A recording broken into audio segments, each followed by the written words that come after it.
Good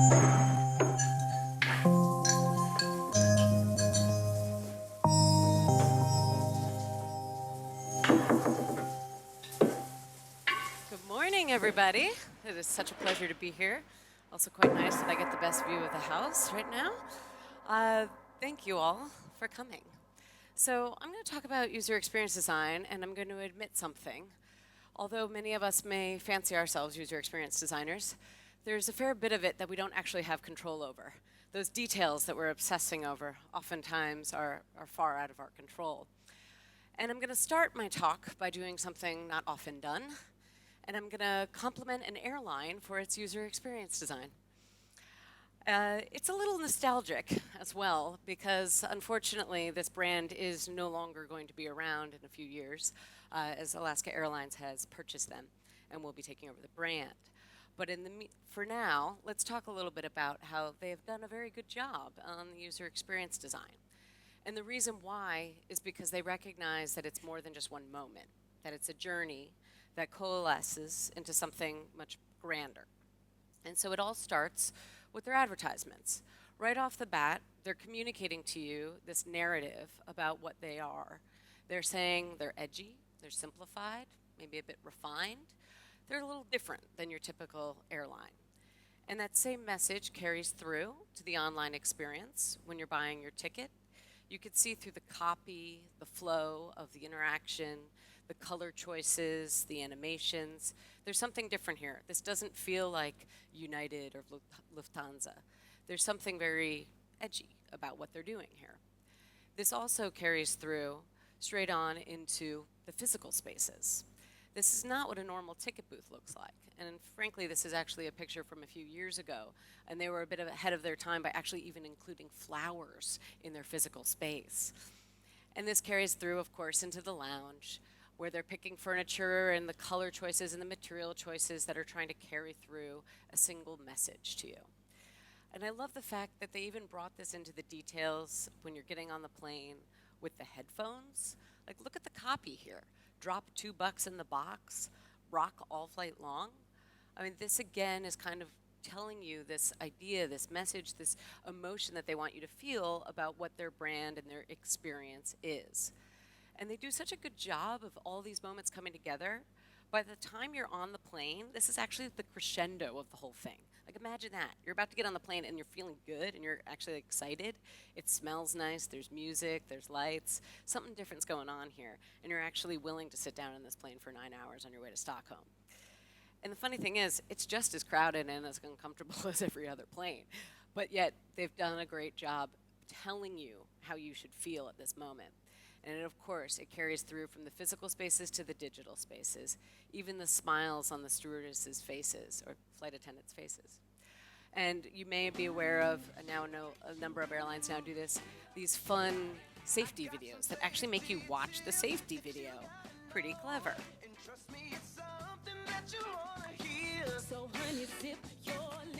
can watch this again and again. Such a sucker for it. And it carries on and on and on. It's great when the little kid raps, by the way. So what they're doing here and why this ends up working and making you feel a certain way and provide this experience to you is that they thought of this as a journey. There's multiple steps involved. So you remember that billboard. It starts with awareness. But then from there, you move on step by step by step, where you purchase your ticket, you're on the plane, maybe you have an issue and you talk to somebody for help, and then maybe later you share it with somebody. All of these moments come together in your user experience. You have a memory. You draw from one and add it to the next. And when you do that and you coordinate those as a user experience designer, you allow for this to come together into something that actually is a lot more cohesive. You're basically generating a gestalt for that user experience. And hopefully, if you're doing it well, you're crafting it in the right direction to communicate exactly what you're trying to say and to create something much stronger as a whole. Pretty cool, right? That's what most of us user experience designers would strive to do. However, what happens when you don't control it all? Those moments, when owned by one brand and you're actually in control of every little bit, much easier to do that.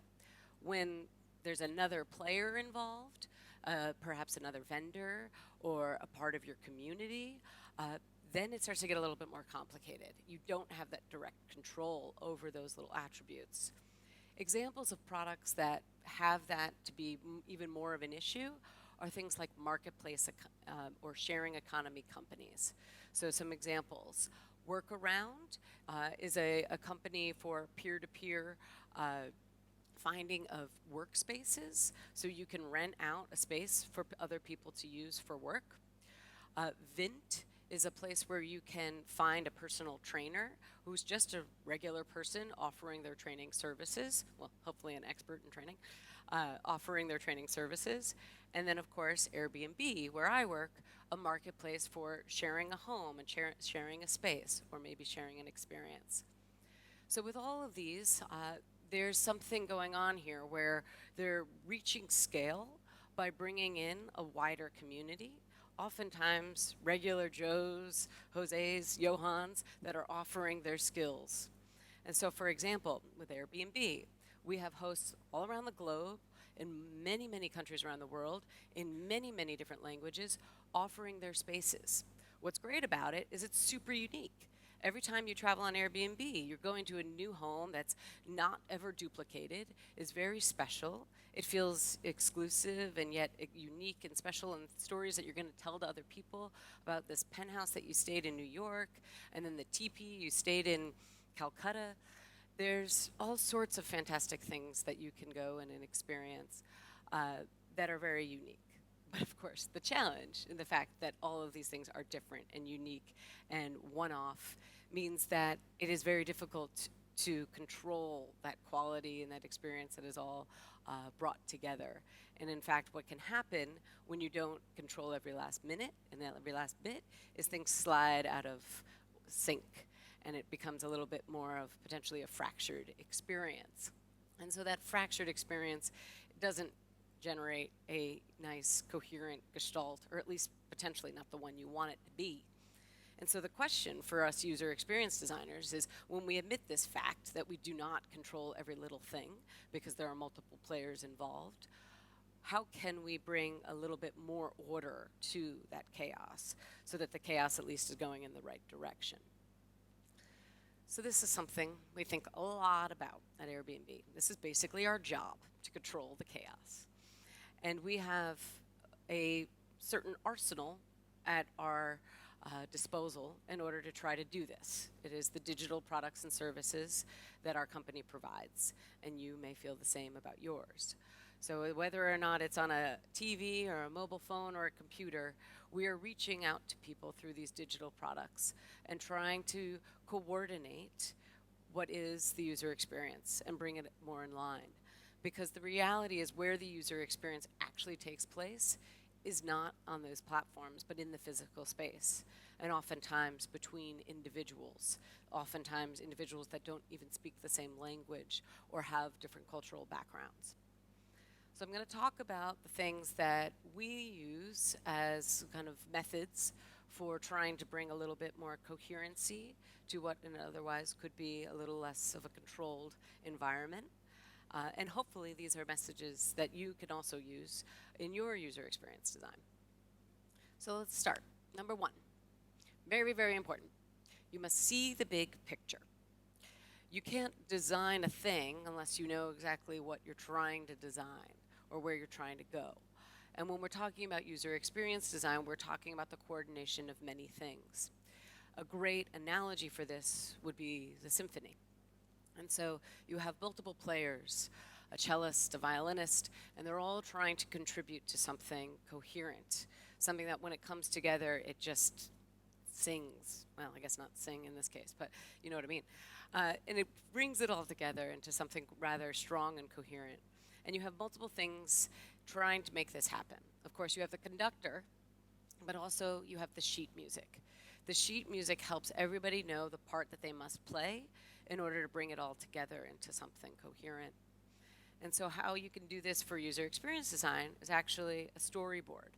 Storyboard is an example of the sheet music for user experience design. At Airbnb, we have a storyboard. We have a storyboard for our host journey and a storyboard for our guest journey. These are actually just snippets of what we have. It's, I think, about 15 frames each, but it's like a comic strip that shows the emotions and the feelings and the steps that our hosts and guests go through throughout the journey. And it shows through a picture, which speaks 1,000 words, what that person might be dealing with in terms of their context. Are they carrying a suitcase? Are they leaving an airplane? Are they coming up to a house when it's raining? These are things that we need to consider when designing that user experience, because it really is that context that's going to play into the various steps within their journey. And the thing is, it's not just the designers that need to care about this, it's the entire company. The entire company is the orchestra that is putting this all together. And so we put it up on the wall. We put it up on the wall so everybody from finance to HR to design to engineering can walk by it and be reminded of the part that they may play in bringing this symphony together. And this is a great way of having a total view of what it is you're trying to assemble so that you can see the gaps. You could see the places where your company might actually be providing very much for your users, or where a partner is providing for the users versus you. And this helps you bolster the moments that are potentially gaps and hopefully remove any kind of hurdles that might be there. And one other thing that you can do, because as you remember, we talked about users have a memory, is you can use the fact that this is a journey over time in order to get ahead of issues. And that's tip number 2, get ahead of it. When the reality is you don't have control over every moment, think about what you do have control over, which might be the moment prior, and see if you can do something about to mitigate the issues that might later unfold. So an example from Airbnb is that there is a moment in our journey where things can go wrong. A very key moment, which would be the moment you arrive at the home. This is essentially the moment of truth. And when you arrive at that home and you're coming up to that door for the first time, you're excited about your trip. This is a vacation you've always been waiting for. And you go up to the door and you give it a knock, and you might meet the host for the first time. And you're waiting to see, like, is it what I hoped? Is the bed what I expected it to be? Am I here with somebody who has a wheelchair and doesn't have an elevator? Does it have Wi-Fi? All of the things that you had been anticipating, are they there? And if they're not, it's not a good experience. Because a formula behind all of this, to get really scientific, would be happiness equals reality minus expectations. And so if you come to this home and your expectations were here, but the reality is there, that is not going to be a good situation. And this is true for most things, right? Your expectations are so high, and if it doesn't meet it, that's a disappointment. And so this is a big part of what user experience design is, especially in the context of not having a lot of control over some things, is how can we better set expectations? We aren't able to go to every single home on Airbnb and make sure that it has Wi-Fi or make sure that it has an elevator versus stairs. But what we can do is seek to set expectations. We can help the host set expectations, and we can set expectations with you on what you're getting so when you get there, it meets the reality. And so how we do this is, of course, using the digital platform. And so on the digital platform, we can create a story about the home that you might be visiting, and you can see different options there. And then when you click in, you get a little bit more information. And you can see what might be a part of the amenities that the host offers. You could see pictures of the home. We try to get professional photographers out to folks so that you can get a detailed shot. And we give the host a whole template so that they are answering the questions that we know guests have. We're doing a ton of research to try to understand, what are those questions? What do people want to know first? They want to know about the beds, they want to know about the bathrooms, they want to see reviews, because it's not just enough for the host to say what it's like, but they want to know what people have stayed there have thought. And by putting this all together, we're trying to bring some coherency to that experience and help that formula of expectations better meet reality. Now, November, we launched a new part of our business. We now do experiences as well. We found that there were hosts all around the globe that had more to offer than their home. They had experiences to offer, take you on a bike ride, take you climbing, show you some part of the city that you've never seen before. These are sometimes hosts already on our platform and sometimes new hosts. It's a fantastic thing that we're excited to unlock. But of course, for the user experience team as well as the company at large, it brought a new challenge. We now had to communicate what it was like to set it about to do this, what it was like for this experience, to set expectations. It's one thing to take a picture of a home and show you what it's all about, but to help you understand what an experience is all about was another challenge. And so we had to go a little further with it. And so now on our platform, you still see the listing cards, the information about these experiences. And again, we're using reviews and templates for hosts to tell their story.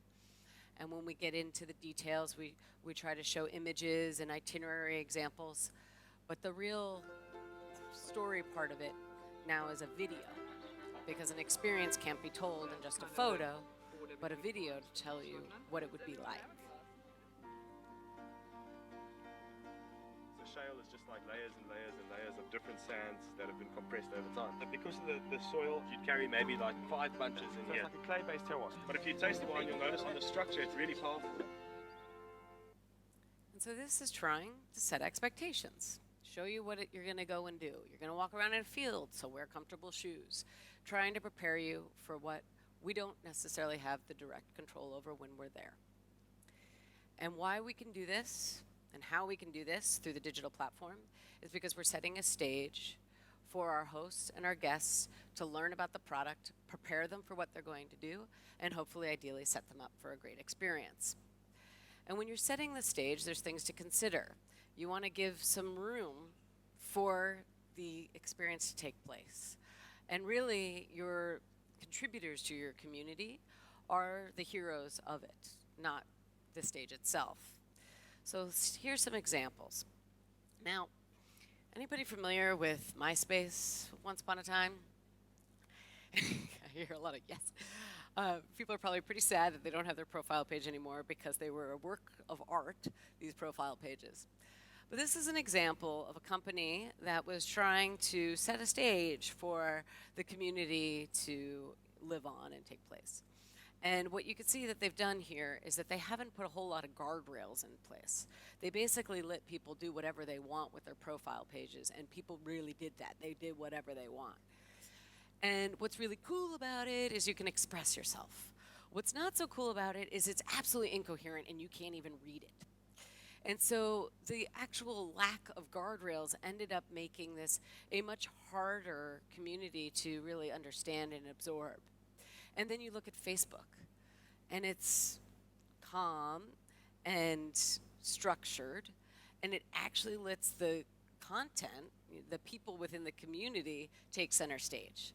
And so now when you go from profile to profile, like, you really get a sense of that person a lot more than you were even able to in the former example in MySpace. And that's because they did a really great job setting that stage and providing an opportunity for the content to be the hero. This happens again and again in marketplace economies or marketplace companies that have that struggle or that beautiful idea of bringing a community to the center. So examples, one is Blockit. So this is a marketplace where you can sell your things to other people. Notice how their brand takes a back seat and allows the content to essentially be the hero. Etsy is another example of a marketplace for peer-to-peer selling. And again, it's the sellers and the content itself that take center stage, not the brand. But yet there's enough structure here to make it clear. TaskRabbit is peer-to-peer, essentially selling of services. And then lastly, Vint was the one I mentioned earlier, essentially peer-to-peer selling of training services, workouts. And so in all of these examples, the brands are playing a role of setting the stage and allowing that content, the uniqueness of the community, to be the hero, but providing enough structure so it doesn't get out of control. It's essentially an envelope that brings it all together and makes it communicate a lot easier and a lot clearer. And when they do this, notice how they're not trying to step on anybody's toes in terms of the content in order to dictate how it is. They're being truthful with the fact that this is a marketplace brought to you by quite a variety of people and things. And this is the second to last tip, which is keeping it real. There's an example of another one of these kind of marketplace companies. It's essentially ride sharing in the United States, very similar to Uber. It's called Lyft. I took a Lyft a couple of weeks ago. It was actually a Tuesday night after a long day of work, and I jump in the car, and we're on our way back, and I'm kind of exhausted. And the guy's like, "Do you want a little music?" I was like, "Okay, sure." He turns on the music, which was like really upbeat, exciting techno, and then a ton of lights, like it was like in a disco hall. And this was a Tuesday night. I was otherwise pretty exhausted, and it just like completely changed the whole experience and definitely turned my, frown upside down. It was awesome. It was a lot of fun. And this would not have happened had Lyft dictated what the experience should be or had this guy been in a uniform. He was being himself, and Lyft, the platform that he was using in order to provide the service, let him be himself. And that's what made this special experience. Just like in the images I showed earlier, at every Airbnb, it's different, and that's the best part. If we tried to dictate what every single host did and everything that every host provided, it would be a very, very different experience for you, and frankly, inauthentic. Embrace the fact that you don't have control over a thing. Embrace the fact that there is a community playing a part in what you are creating. So here are some other examples. TaskRabbit, as I mentioned, is a service for offering different skills to people. And again, Vint, Care, which is a place where you can find a babysitter. And then lastly, Trade Me, another place for selling things. In all of these situations, they are embracing the fact that they don't own every single attribute of their journey and that they aren't employees providing the service to you, but real people. And so they talk about people with a profile, an image, details about who this person is. They want to build trust and confidence for you in these people, but they're not going to try to, paint it all with vanilla and make it all look the same, because it's not. This is a community, and they're all very unique. We do this with Airbnb, of course. We have profiles. We try to build trust between people. And the other thing we try to do is to encourage conversation. We find that when people speak together before going on a trip, they're much likely to have a better trip because they're starting to build that trust together. They're trying to recognize each other as humans and all of their faults and fabulous qualities and bring them together and help them understand that more. And this is a part of embracing essentially that unique fabric that is the community that contributes to your experience. And then very lastly, which you can probably already tell from all of this, and the idea of setting expectations and setting a stage that brings the multiple parts of your journey together, is what you're really trying to do is to arm your partners that contribute to the experience that you're putting out into the world. You're not in it alone, and help those that are so that together you can create something that feels pretty good when it all comes together. For us, of course, it's the hosts. The hosts are our partners. They are the ones that are delivering the experience. They meet the users more so than we often get to. And how we do that, we're constantly working on ways to do that. It is definitely never done, and it is not always easy. One thing that has become a really great anchor for a lot of our equipping of our hosts of how they can do a great job is the host dashboard. It is a place where we provide information to them. What we thought about is, well, what would you do with your employee? How do you help your employee be a better contributor? Well, you try to set expectations. You try to give them feedback along the way, give them positive reinforcement. And these are the things that we try to do with our hosts as well. So we provide information about their home and how things are going, what kind of reviews are they getting, give them tips on how maybe to do it differently, show them what other hosts like them are doing. And with this information, we equip them hopefully to make the right choices. We can't be there every day. We can't dictate to them how to work, but we can inform them so that they can choose to do a good thing. Because honestly, it's quite surprising, but not everybody has the same definition of clean. And so if we can help them understand what a minimum bar of clean is at least, and maybe even exceed it, that is a very good thing. An example of this of another company, and going back to Block It, is that, if this guy is going to sell his hot tub, he needs to know how to do it. The company wants him to do well, because if he does well, they do well, and everybody does well. So Block It offers information to their sellers on how to do a good job selling.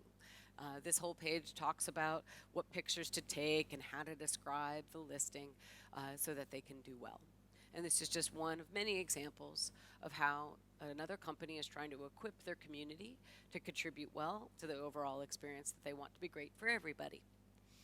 And so when we do this as user experience designers and we try to bring together the whole picture into one, we hopefully translate it into a great user experience, a gestalt, even though we might not own every last bit of those details. And that's really how we do the ordering of the chaos. And so to sum it all up, as a reminder, the things that we're out to do is one, make sure you take a look at that whole big picture. Sketch it out. Think about all of the different players involved. Sometimes it's an internal team, sometimes it's an external team, sometimes it's the husband or the wife to the person that's buying your product.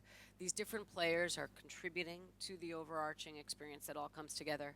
Think about the role they play and sketch it out in a storyboard. Diagrams with boxes and arrows are good too, but frankly, a picture tells 1,000 words and a story tells millions. Get ahead of it. Identify the places in the journey where something could go wrong, and think about a moment in the journey where you could potentially mitigate that risk and make it better by the time somebody gets there, and inform them, set those expectations early perhaps. Setting the stage, basically provide the guardrails for the right thing to happen. But keep in mind that there's not so much control over every last bit, and find ways to embrace the things that aren't within your control and actually use that as a selling point, perhaps.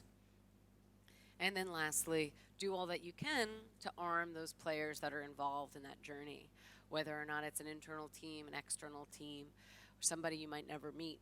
How might you equip them so that they can help to contribute to what might be an overarching, holistic, and hopefully ideal journey for your end user? And that is my show. Thank you so much.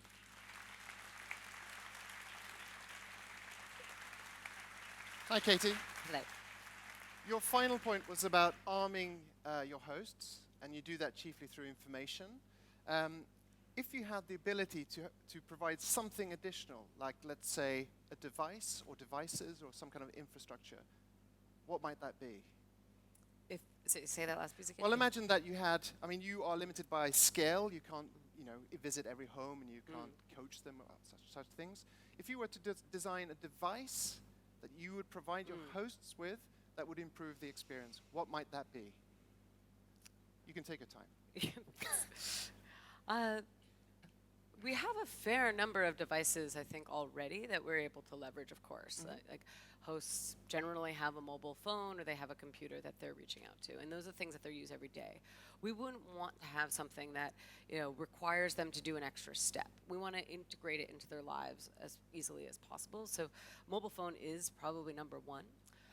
We do have an app for a wearable device, which also has a lot of great benefits. The idea that a host, wherever they are, whatever they're doing, they can accept a reservation or answer a quick question perhaps. That is great. However, there isn't enough saturation yet. The devices aren't prevalent enough yet to really make that be quite the advantage for a host at this point. Okay. My colleague spotted that the copy of your site is really nice, that the tone of voice is really nice, and was curious, how do you transfer that successful tone of voice to all the different languages that you translate into? How do you manage that?